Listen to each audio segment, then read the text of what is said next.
क्या आप जानते हैं कैप्टन अमेरिका सिविल वॉर असल में अवेंजर्स की एक छुपी हुई जंग थी। एक ऐसी जंग जिसने सुपर हीरो को एक दूसरे का दुश्मन बना दिया और इसका मास्टरमाइंड था एक ऐसा इंसान जिसके पास कोई सुपर पावर तक नहीं थी। नमस्कार दोस्तों, मैं हूं आपका होस्ट दोस्त शिवाय सूर्यवंशी। तो चलिए मार्वल सिनेमैटिक यूनिवर्स फेज 3 की फर्स्ट मूवी सिविल वॉर के अननोन फैक्ट्स के बारे में जान लेते हैं। फैक्ट नंबर 1, जो लोग समझते हैं सुपर हीरो फिल्में फेक होती हैं, उन्हें ये जानना चाहिए कि कैप्टन अमेरिका और आयरन मैन की लड़ाई को रियल दिखाने के लिए क्रिस इवांस और रॉबर्ट डाउनी जूनियर ने महीनों ट्रेनिंग की। हर पंच, हर ब्लॉक सच में किया गया, क्योंकि ये सीन सिर्फ एक्शन नहीं, भावनाओं की टक्कर था। फैक्ट नंबर 2, फिल्म के ट्रेलर में जब अचानक स्पाइडरमैन ने आयरन मैन की टीम में एंट्री मारी तो फैंस झूम उठे, लेकिन एमसीयू को ये किरदार लाने के लिए सोनी से सीक्रेट डील करनी पड़ी थी। इस फिल्म के बिना टॉम हॉलैंड की स्पाइडरमैन ट्रायोलॉजी कभी बन ही नहीं पाती। फैक्ट नंबर 3, शुरुआत में इस फिल्म का टाइटल रखा गया था captain America the serpent society,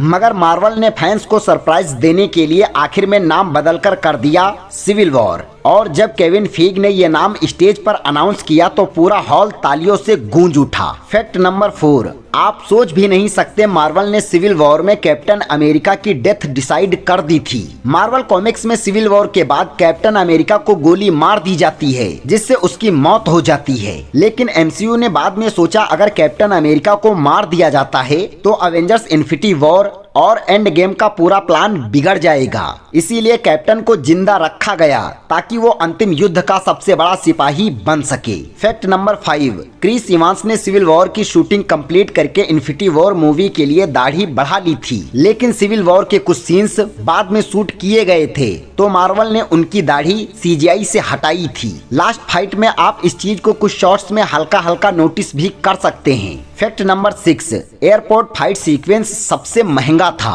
और इसे शूट करने के लिए सालों की तैयारी की गई थी। सीन को शूट करने में $25 मिलियन का खर्च आया था। यह सीन बहुत सारे कैमरा एंगल्स, स्टंट और वीएफएक्स के साथ फिल्माया गया था। हर एक सुपर हीरो को एक स्टंट डबल मिला था और उनकी ट्रेनिंग भी काफी मुश्किल थी। इतनी तैयारी और खर्च के बाद यह फाइट फैंस के लिए बेस्ट फाइट सीक्वेंस बना था। फैक्ट नंबर 7, ब्लैक पैंथर के किरदार को निभाने के लिए चैडविक बोसेमैन ने एक अलग ही लेवल की मेहनत की थी। उन्होंने पहले से ही अपनी बॉडी को फिट किया, साथ ही मार्शल आर्ट्स और अन्य एक्शन स्टंट्स की ट्रेनिंग भी ली। यहाँ तक कि उन्होंने रियल बॉडी पोजीशंस पर ध्यान दिया ताकि जब वह वकांडा के राजा के रूप में लड़ें तो उनका हर एक मूवमेंट और एक्शन सबसे ज्यादा रियल और इम्पैक्टफुल लगे। उनकी शूटिंग के दौरान कई सीन में उन्होंने कैमरा के सामने कई घंटों तक बिना किसी ब्रेक के एक्शन किया था। फैक्ट नंबर 8, फैल्कॉन का सुपर हीरो सूट खास तौर पर महंगा था। यह कहा जाता है कि फैल्कॉन के विंग्स के लिए मार्वल ने $6 मिलियन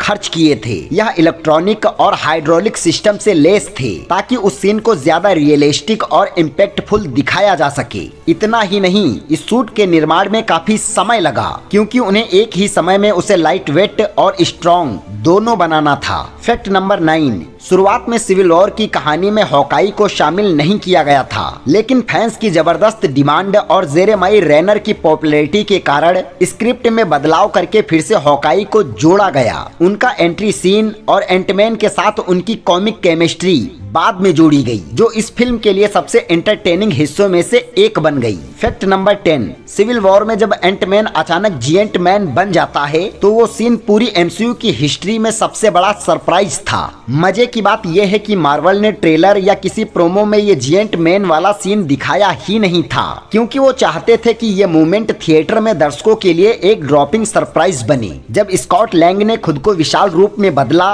तो थिएटर में सीटियां और तालियां गूंज उठी। तो दोस्तों, ये थे सिविल वॉर मूवी के 10 अननोन फैक्ट्स। आई होप आपको ये पसंद आए होंगे।